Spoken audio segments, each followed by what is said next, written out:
Line ते join किया अवामी तहरीक जा अॻुवान आहिनि। असां अनवर बेग साहब ॾांहुं सवाल रखंदासीं, बयाज़ लतीफ़ अली साहब खां पुछंदासीं। बेग साहब, अभी चलें ये तो ठीक है कि जो हुकूमत है, चाहे वो सिंध की हो, वफाकी हुकूमत हो, हम तनकीद तो कर रहे हैं, लेकिन वो साथ में ये भी तो कह रहे हैं ना कि बड़े बड़े इशूज़ आ गए, इससे पहले भी इशूज़ आए तो हमने उनको ओवरकम किया है। अब भी सदर साहब बैठे हुए हैं, कमेटी बनाई है, ये अयाज साहब से पूछेंगे कि वो कमेटी के साथ क्यों नहीं मिल रहे, लेकिन वो कह तो रहे हैं कि कम से कम हम वहाँ की रिप्रेजेंटेशन हमारे पास है, तो हम बैठे भी हुए हैं, कमेटी बना रहे हैं, मसाइल को हल भी कर रहे हैं। देखिए जी, आप कमेटी जरूर बनाएं, आप मसाइल हल नहीं हो रहे ना। आप मैंने आपको जैसे कहा कि कराची में 27 महीनों में 7,000 आदमी मर गया है। ये रैली जो 3-4 दिन पहले निकली है अवामी तहरीक के लोगों की, इसमें 10-12 बंदे यहाँ शहीद हो गए, तो क्या अकाउंटेबिलिटी है? किसको पकड़ा? हु इज रिस्पॉन्सिबल? ये क्या ये इंसान नहीं है, ये कोई चूंटियां मकोड़ियां हैं कि आप उनको बंदे आए और मार के चले जाएं? यानी कोई लॉ एंड ऑर्डर जैसी कोई सिचुएशन नहीं है। यानी जब एक रैली निकलती है एकदम पुरअमन निकलती है, उन्होंने भी कोई परमिशन नहीं ली। मतलब कहने का ये कि ये तो गवर्नमेंट का काम था कि भाई आप प्रोटेक्शन दें, और अगर ऐसे हादसे हुए हैं तो इन्वेस्टिगेशन करें। तो मैं ये समझता हूं कि सिंध गवर्नमेंट, माफ कीजिएगा, they have failed, totally failed to protect life and property of the citizens, क्योंकि ये तो कॉन्स्टिट्यूशन में बेसिक राइट है लोगों का। और सरकार का आप इलेक्ट करके लोगों को क्यों भेजते हैं कि भाई आपको लाइफ एंड प्रॉपर्टी को सेफगार्ड करें, आपको रोजगार दें, आपको अमन दें, पीस दें। लोग बेचारे परेशान हैं। आप देखें लियारी में क्या हाल हुआ है, लोग वहां से माइग्रेट करके चले गए हैं, लोगों को 10-10 दिन पानी नहीं मिला वहां पे। तो ये तो सरकार का काम है। ये अयाज साहब, तव्हां असांखे थोरो सम्झाइजो त हिकु तरफ़ त तव्हांजो जेको मुतालबो अचे थो त चीफ जस्टिस जेको आहे वाक़े जो सुमोटो एक्शन वठे, ऐं ॿियो सदर साहब जेका कमेटी जोड़ी आहे, ऐं तव्हां कंपनसेट जो मुतालबो बि कयो था, पर सदर साहब तरफ़ां जेका कमेटी आहे उन सां मुलाक़ात बि नथी थिए, त इन जो नतीजो आख़िर जेकॾहिं कढिजे त उहो कीअं कढिजे? ग्रामाणी साहब, हाणे हिन जा ॿ पासा आहिनि। हिकिड़ो पासो इहो आहे जी त जेका कमेटी ठही आहे, मखदूम अमीन फ़हीम साहब, खुर्शीद शाह साहब, मुलावक चांडे साहब ऐं नवीद कमर साहब, उहे चारई असांजा सियासी जदोजहद जा दोस्त आहिनि। उन्हनि लाइ असांखे एहतराम आहे, ऐं उहे असां सां मुख़्तलिफ़ दौरनि में मुलावक चांडियो, खुर्शीद शाह, मखदूम साहब ऐं नवीद कमर साहब गॾु हलिया आहिनि। असांजो अदम एतमाद उन्हनि जी शख़्सियतुनि ते न आहे, उन्हनि जूं त नेक कोशिशूं आहिनि, ख़्वाहिशूं आहिनि, उन्हनि जी असीं उन्हनि खे एप्रिशिएट था कयूं। मसइलो आहे त जेकॾहिं तव्हां वटि के अहिड़ा दोस्त अचनि जिन जी नेक ख़्वाहिश हुजे, पर उन्हनि वटि फ़ैसिले करण जा इख़्तियार न हुजनि, ऐं उहे अची तव्हां सां ॻाल्हियूं कनि पर को फ़ैसिलो न करे सघनि, त पोइ उन्हनि सां मिलण खां पोइ फ़क़ति हिकिड़ी ॻाल्हि ॿोल थींदी, असांजे नियाणियुनि जे खून जो हिसाब त कोन थींदो। तंहिंजे करे असां अवामी तहरीक इहो मुतालबो रखियो आहे त जेकॾहिं उहा कमेटी पंहिंजा टर्म्स ऑफ रेफरेंस POR पधिरो करे, त छा उहा बाख्तियार आहे त जेके दहशतगर्द, लिसानी दहशतगर्द टोले जा जिन सां हमलो कयो, उन्हनि खे गिरफ़्तार कराए, जिन रेंजर्स वारनि कुझु माण्हू गिरफ़्तार कया आहिनि, उहे मीडिया जे आॾो पेश न थिया आहिनि। तव्हां ॻाल्हि कई मुआवज़े जी, त मुआवज़ो ॾिसो, जेकॾहिं जेको लुंडा बाज़ार आहे उते दुकान सड़नि था, त असांजा वापारी उन्हनि खे मुआवज़ो मिलंदो आहे ठेले सड़ण जो। अवामी नेशनल पार्टी जॾहिं मुआवज़े जी ॻाल्हि कंदी आहे त ट्रांसपोर्ट में गाॾियूं सड़ंदियूं आहिनि, मुआवज़ो मिलंदो आहे। MQM तव्हांखे यादि आहे त नवाज़ लीग सां ऐं पाकिस्तान पीपुल्स पार्टी सां जॾहिं मुज़ाकरात कया त शहीदनि जो मुआवज़ो घुरियो त फलाणा माण्हू गुज़ारे विया, बेरोज़गार हुआ। ऐं उन खां पोइ तव्हां कल्ह लियारी जे बुज़ुर्ग कमेटी जूं ॻाल्हियूं ॿुधियूं, उन्हनि दोस्तनि बि चयो त जेके असांजा शहीद थिया आहिनि उन्हनि खे मुआवज़ो ॾिनो वञे। त जेके ही शबीर बुलेती जेको मज़दूर हो, ऐं जेको सतार उनड़ जेको मज़दूर हो, ऐं असांजी गज़ाला भेण, असांजी भेण यास्मीन, आमना, आम औरतूं, एजाज मनोज, चकरा ॻोठ जा दोस्त, इन्हनि जे घरनि में इहे लोअर मिडिल क्लास जा माण्हू, उन्हनि जे घरनि में रोज़गार न हुजे, थियण त ही खपंदो न। त ही 4 रुकनी कमेटी पहिरीं सतार उनड़ जे घर वञिया, शबीर बुलेती जे घर वञिया, उते 10, 15, 20 लख जेको उन्हनि खां पुॼिया, उन्हनि जे यतीम ॿारनि जे हथ ते रखी, ऐं हिकिड़ी नौकिरी सतार उनड़ जे कंहिं पुट या नंढे भाउ खे, ऐं शबीर बुलेती जे भाउ या पुट खे हिकिड़ी सरकारी नौकिरी ॾेई, ऐं 8-10 लख रुपया, 20 लख रुपया, 50 लख रुपया ॾेई, ऐं कराची में हिकिड़ो प्लाट उन शहीद जे वारसनि खे ॾेई अचिया, त लॻे हा त संजीदगी आहे। ॿियो गुरामानी साहब पासो ई आहे त असीं सिंधी माण्हुनि सां रुजू करणु चाहियूं था। तव्हां ॾिठो त न शहीदनि जे तीजे ते लाड़काणे में लखे माण्हू गॾु थिया, हाणे 10 जून ते लंडन में सिंधी माण्हू वज़ीर आज़म बरतानिया जे घर जे ॿाहिरां मुज़ाहिरो पिया कनि, वाशिंगटन में साना जा दोस्त मुज़ाहिरो पिया कनि त असीं एहतजाज कहिड़े मुतालबे ते था कयूं त कातिल गिरफ़्तार थियनि ऐं पुछाणो कयो वञे त रहमान मलिक साहब जेको बयानु ॾिनो तज़लील आमेज़ सिंध जे माण्हुनि लाइ ऐं जेको हेल्थ खाते ज़ख़्मियुनि खे सहूलियतूं न ॾिनियूं ऐं जेको पुलिस गुम थी वई उन्हनि खां पुछाणो थो थिए। ऐं सभ खां वॾी ॻाल्हि गुरामाणी साहब इहा आहे त मुहाजिर सूबा तहरीक जे ख़िलाफ़ कहिड़ी कार्रवाई थी। पाकिस्तान जे आइन जो आर्टिकल 6 चवे थो त आइन जे ख़िलाफ़ जेको ॻाल्हि कंदो हुन ते बग़ावत जो मुक़दमो थींदो।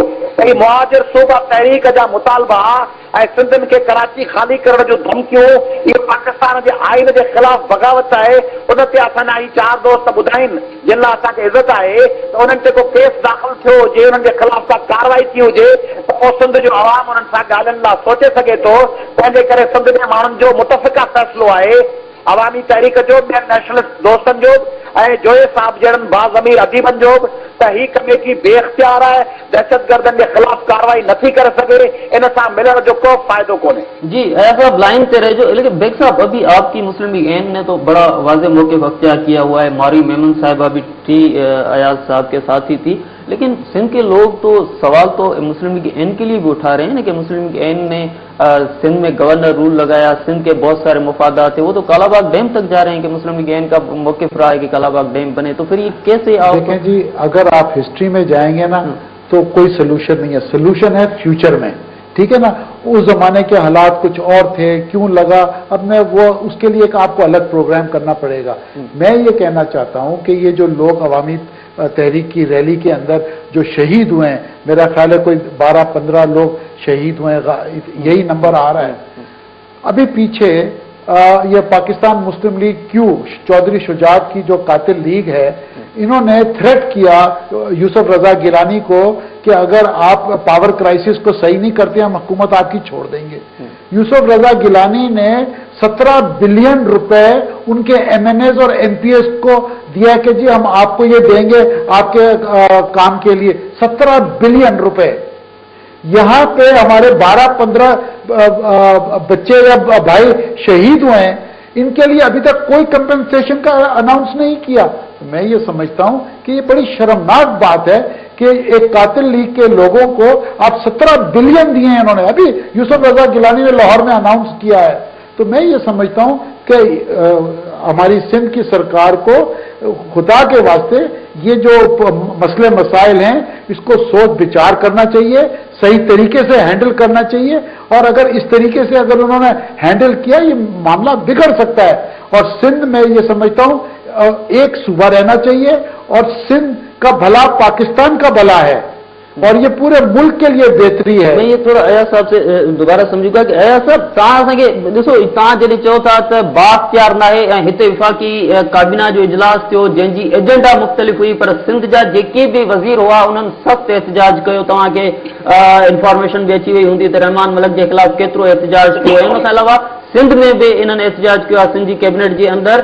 ही जेका कमेटी है उहा पाण वज़ीर आज़म जोड़ी है, सदर साहब जोड़ी है। तो जेकॾहिं तव्हां चओ था थी 4 ॼणा ठीक है पर कमेटी बाख्तियार ना है, तो जोड़ी तो उन्हनि है, सदर ऐं वज़ीर आज़म ही तो जोड़ी है।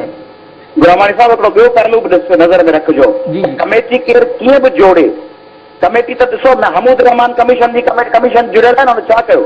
बेनज़ीर साहिबा जी तहक़ीक़ाती कमेटी आहे, बेनज़ीर साहिबा जा कातिल त आज़ाद आहिनि, शहीद मुर्तज़ा जा कातिल त आज़ाद आहिनि। असांजा ॿिया दोस्त मुज़फ़र भुट्टो, असांजो दोस्त रूपलो चोलियानी, नूरुल्ला तुनियो, बशीर कुरैशी, असांजा सिंधी माण्हू टोड़ी पात्रक, शाह बंदर, असांजा शहीद सिंध जे समूरनि पार्टियुनि जा, अख्तर शाह, असांजा एसटीपी जा शहीद, जेके सिंध जा माण्हू हुआ, यूसुफ जखरानी शहीद, इन्हनि सभिनी जो, आसिफ जुड़ेजो, पागल राहू, इन्हनि जा नवाज़ कंडराणी, 12 मई 9 अप्रैल, उहे सभु लश्कर पार्क, 18 अक्टूबर बेनज़ीर साहिबा जे काफ़िले ते हमिलो, उन्हनि कमेटियुनि में फ़ैसिलो थी दहशतगर्द के सज़ा आई। सवाल इहो आहे। ॿी ॻाल्हि, ॿी गुलामानी साहब हिकिड़ी ॿी ॻाल्हि, अॼु मूंखे 2 सिंधी डॉक्टर भेणुनि जो मैसेज आयो त तव्हां सॼे सिंध में अचो, असां न बचो। वरी उन्हनि भेनरुनि जो मैसेज आयो त तव्हां सुठो छो कोन मिलियो, जेके कमेटी सां ॿिया दोस्त मिलनि पिया उहा कमेटी त हींअर 9-0 ते वेठी आहे। जी तो अयाज साहब थोड़ो असांखे ॾिसो न, ही जेका सूरतयाल हीअं बि त आहे न त जंहिं चीफ जस्टिस साहब खां तव्हां सवाल कयो था, पाकिस्तान जा हज़ारे माण्हू सुमोटो एक्शन जी ॻाल्हि कनि था, चीफ जस्टिस साहब अचनि था, प्रेस क्लब इस्लामाबाद जे ॾाढो हींअर बि कैंपूं लॻियूं पियूं आहिनि, पर साॻे वक़्तु इहे सवाल त उते बि आहिनि न त चीनी जी जेका आहे सा क़ीमत जी जेको फ़ैसिलो अचे थो, या चीफ जस्टिस साहब जेकी इवन बलोचिस्तान जा इश्यूज़ अचनि था, उन ते इम्प्लीमेंटेशन उते बि कान पई थिए, त इहो सवाल त उते बि अचे पियो, इहो सवाल सदर साहब जी कमेटी जे ॾाढो बि अचे पियो, हमूद रहमान कमीशन जी तव्हां ॻाल्हि कई त उहो छो न पियो अचे, उन खां तव्हां वधीक वाक़िफ़ आहियो त इहे इम्प्लीमेंटेशन जा मामला हर जॻह ते अचनि था। सही था चओ, आउं तव्हां सां मुतफ़िक़ आहियां। ऐं तव्हां ॾिसो त अवामी तहरीक जे साम्हूं जेको हूंदो आहे असांजी पार्टी उते उहा तव्हां ॾिठो त लंडन जी APC में सभ खां पहिरीं मूं उथी चयो त फलाणी तंज़ीम दहशतगर्द आहे, उन सां को बि इताद न थियणु खपे।